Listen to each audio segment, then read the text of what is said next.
Décidément, Porsche est l'un des seuls constructeurs qui parvient à résister à l'envie d'une campagne de teasing interminable et préfère révéler ses concepts le jour de l'ouverture des salons. Et la surprise rend probablement encore meilleur le face-à-face avec un engin tel que le Porsche Mission E-Concept. C'est une interprétation par Porsche de ce que peut être la voiture électrique de demain. La première berline de sport 100% électrique. Et puis la volonté de faire une voiture avec une grande autonomie, facile, rapide à charger et également une vraie sportive, c'est-à-dire une capacité à reproduire la performance plusieurs fois de suite, par exemple sur un tour du Nürburgring, et pas seulement une seule fois. C'est le principe d'une Porsche et ça sera le principe d'une Porsche électrique. Le concept annonce en fait deux éléments du futur de la marque. D'un côté, il préfigure évidemment l'arrivée prochaine d'une petite sœur à la Panamera. En termes de dimension et de proportion, le Mission E correspond en effet exactement au créneau dans lequel la Page 1 s'installera lors de sa commercialisation. D'un autre, il s'agit d'une étape supplémentaire vers l'électrification de la marque. Car derrière ces lignes profilées, rappelant ici la 918 Speeder, la 911 ou même la 919 hybride, la Porsche Mission E-Concept est avant tout un monstre électrique.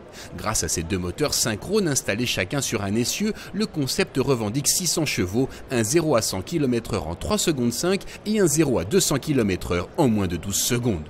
Les batteries lithium-ion installées dans le plancher permettent de maintenir le manège en marche durant 500 km et un système de charge ultra rapide développé par Porsche serait pour sa part capable de retrouver 80% de capacité en seulement 15 minutes.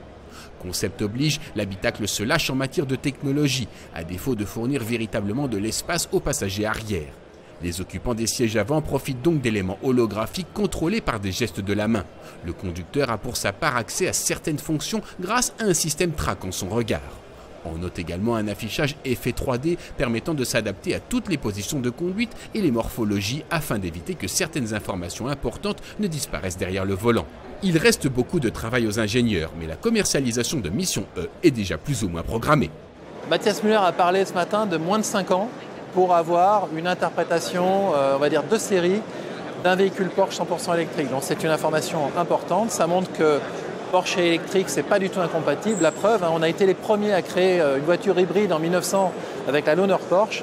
On aura été les premiers à avoir une gamme hybride, à gagner également Le Mans avec une voiture révolutionnaire qu'est la 919. Et j'espère qu'on sera demain les premiers à avoir une véritable sportive 4 places, toute électrique.